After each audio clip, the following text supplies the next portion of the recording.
What was something your parents did that made you give them a reality check? The sickness didn't arrive all at once. It started with small things: fatigue, a cough, the way my body felt heavier than it should after the simplest tasks. I told myself it was nothing, just stress. But by the end of the week, the fever had taken over. I remember that Saturday evening vividly. The heat in my body was unbearable, yet my skin felt ice cold. I tried to sit up on the bed, but my legs gave out, and I collapsed onto the tiled floor. The sound must have echoed because I heard my mother's voice from the living room. What was that noise? Probably nothing, my father answered. The sound of the television grew louder, drowning out everything else. With all the strength I had left, I shouted, "Mom, Dad, please, I need help." Footsteps approached slowly, and the door opened. My mother stood there, arms crossed, her face carrying the impatience of someone who had been interrupted during her favorite show. "What is it now?" she asked. "I can't breathe properly. I feel so weak. Please, can you take me to the hospital?" I whispered. Her eyes softened for a second, but only briefly. "You'll be fine. People fall sick all the time. Don't exaggerate. Drink some water and rest." "Mom, I can't even stand properly." She sighed, almost irritated. "You're not a child anymore. Stop acting like one." She shut the door before I could say more. I lay there,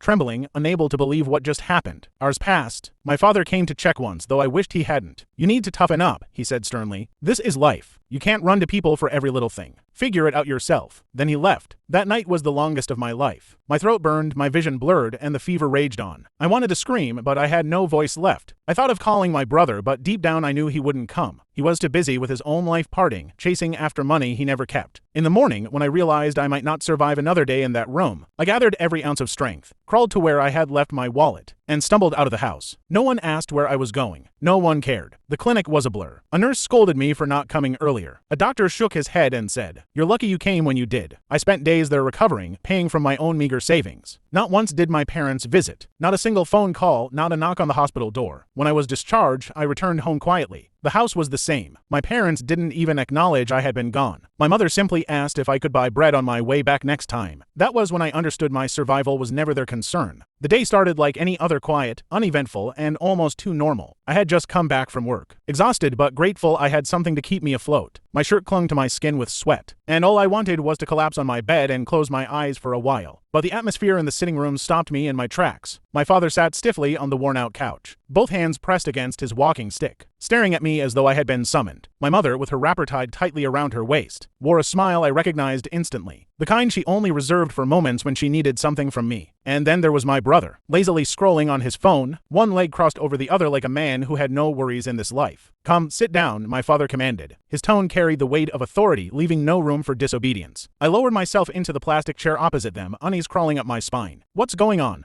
I asked. My mother's smile widened. "We were just talking about the future, about family. You know, family is everything." I kept quiet, my eyes darting between them. Experience had taught me that such warm introductions usually led to heavy demands. My father cleared his throat and leaned forward. "Your brother's boy is growing quickly. He's starting to need more than just food and shelter. Proper schooling, discipline, guidance, and it's obvious your brother isn't in the best position to give him all that right now." I glanced at my brother, who didn't even bother looking up. He smirked and said, "Yeah, things are rough, but you're the dependable one. You always have been." The words felt like a slap. Dependable. I remembered lying on the cold floor, begging for help as fever racked my body, and no one lifted a finger. Where was their idea of dependability then? "You've always been responsible," my mother chimed in, clasping her hands together as though in prayer. "We know we can count on you to train him, pay for his schooling, and ensure he turns out well. Think of it as your contribution to the family." I stared at her, stunned into silence. My father added matter-of-factly, "You don't have any children of your own yet. You're single, free, earning a salary. Your money should be put to good use. What better use than raising your nephew?" Something inside me twisted. The audacity, the hypocrisy. I leaned forward. "Wait, you're asking me to take full responsibility for his education, his feeding, his future?" "Yes," my father said firmly. "You can handle it. You're stronger than your brother." Finally, my brother dropped his phone and smirked at me. "It's not a big deal. He's family. You'll do it for me. Besides, you owe us. You've always been the one we could rely on when it mattered." I froze. "Owe them? Did they forget everything?" My voice trembled with suppressed anger. "Owe you? When I was lying in that room, too weak to move, begging for help, did any of you step in? Did you check if I was eating? Did you care whether I lived or died?" The smile on my mother's face faltered. She shifted uncomfortably. My father's jaw tightened, but he avoided my eyes. "That was different," he said at last. "Everyone faces hardship. You pulled through, didn't you? That's what matters." My brother scoffed. "So you're still holding on to that? You survived. Stop playing victim. This isn't about you, it's about my son. He deserves better." The room spun with the weight of their entitlement. I clenched my fists, fighting the urge to shout. My chest burned with every memory of being ignored. Every moment I had to crawl for survival. I looked at them all, and for the first time, I wasn't afraid to let the bitterness show. You want me to raise your child. You'll get your answer soon. But remember this when you abandoned me. You taught me something I will never forget. The silence that followed was heavy, thick enough to choke. No one said another word as I stood up and walked out, leaving their expectations hanging in the air. But deep inside, I had already decided this time. They were going to learn a lesson they would never forget. I avoided the sitting room for days after that conversation, carrying their words like a stone in my chest. My brother didn't seem to notice my silence. He carried on with his usual carefree life, slipping out at odd hours, his son left in the care of whoever could watch him for the moment. My parents, however, grew restless one evening. My mother cornered me in the kitchen while I was washing plates. "So, have you decided?" she asked, her voice deceptively calm. "About your nephew, don't keep us waiting. His future is at stake." I turned to her slowly, water dripping from my hands, and forced a thin smile. "Yes, I've decided." Her face lit up instantly, relief spilling over. "Good. I knew you would understand. You've always been the sensible one." I walked past her without another word, dried my hands, and made my way into the sitting room, where my father sat with his newspaper and my brother slouched on the couch. "Let's talk," I said firmly. They looked up, surprised by my tone. I remained standing, because sitting down would make me feel trapped in their expectations. "You want me to take responsibility for your son," I began, my eyes locked on my brother. "Pay his fees, raise him, guide him as if I'm the one who brought him into this world." My brother smirked. "Exactly. You get it now." I turned to my parents. "And you support this idea? You think it's fair?" "It's family duty," my father replied, his voice carrying that old authority. "We all make sacrifices for the family name." I let out a laugh, low, bitter,